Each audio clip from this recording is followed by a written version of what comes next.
Penilaian RBL 11 MIPA 4. Jadi di sini kami akan melakukan research dan learning.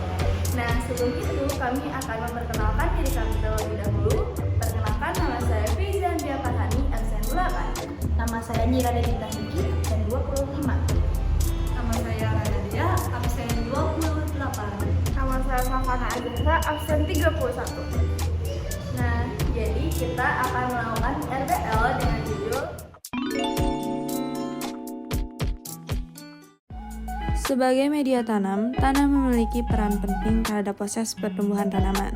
Karenanya, kita diharuskan memilih jenis tanah yang cocok digunakan untuk berkebun dan mempunyai kualitas terbaik supaya tanaman dapat tumbuh secara subur dan optimal. Dalam rangka menjaga dan meningkatkan kesuburan tanah, maka perlu penambahan pupuk organik. Pupuk organik cair adalah pupuk yang dapat memberikan hara yang sesuai dengan kebutuhan tanaman pada tanah.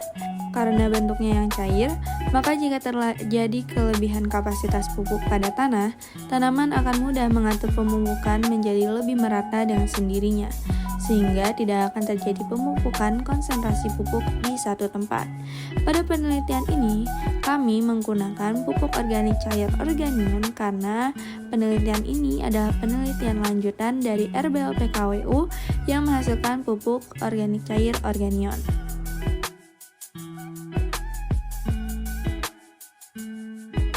Ini adalah pupuk organik cair Organion. Pupuk ini merupakan produk kami hasil RBL PKWU. Bahan utamanya adalah kulit bawang yang dicampur dengan cangkang telur, timun, EM4 pertanian, dan air. Ini merupakan alat ukur kesuburan tanah sederhana yang telah kami buat. Kemudian alat ini akan disambungkan dengan multimeter digital. Kedua alat ini digunakan untuk menguji tingkat kesuburan tanah. Cara penggunaannya dengan menancapkan ke tanah dan angka hambatannya akan muncul di multimeter digital. Ketika hambatan listrik pada tanah kecil, maka tanah tersebut semakin subur, dan ketika hambatan listrik besar, maka tanah tersebut kurang kesuburannya. Di sini kami akan merendam bibit kangkung selama 24 jam.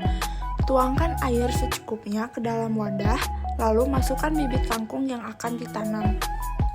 Selanjutnya, kita akan mengukur kesuburan tanah pada ketiga pot pada hari pertama menggunakan alat ukur kesuburan tanah sederhana yang disambungkan dengan multimeter digital. Langkah selanjutnya, ketika bibit yang sudah direndam selama 24 jam dimasukkan ke dalam pot dan ditutup menggunakan kresek selama 4 hari. Ini adalah gambaran ketika tanaman sudah berumur 7 hari, dan di sini kami melakukan pemupukan sebanyak 10 mili pada pot pertama, 5 mili pada pot kedua, dan 0 mili pada pot ketiga. Selanjutnya kita melakukan penyiraman pada setiap pot sebanyak 500 mili. Setelah melakukan pemupukan dan penyiraman, kami akan menguji tingkat kesuburan tanah dan mengukur tinggi tanaman, lebar daun, dan jumlah daun. Pemupukan, penyiraman, dan pengukuran tersebut kami lakukan juga pada hari ke-10.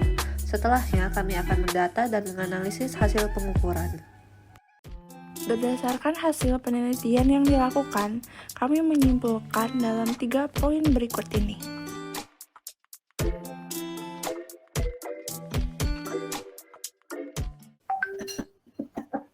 Oke, silakan dimulai. Kami dari kelompok 9 dari 11 MIPA 4 izinkan kami untuk mempresentasikan RBL kami dengan judul Pertumbuhan Tanaman Kangkung sebagai Efektivitas Pupuk Organik Cair Organion melalui pendekatan konduktivitas listrik pada tanah. Wah, ini ilmiah banget covernya. Ya, 1, 2, 3. Tanaman. Bahan organik pun berperan penting dalam menentukan kemampuan tanah. Pertama-tama adalah memotong pipa dengan ukuran 10 cm, 15 cm, dan 20 Tabel hambatan listrik pada tanah tercemar pada hari ke-1 akan dijelaskan oleh Saudari Rana, dipersilahkan. Baik, terima kasih presentasi dari kami. Kami meminta saran dari Ibu Diana dan Bu Yati. Oke, terima kasih anak-anak presentasinya.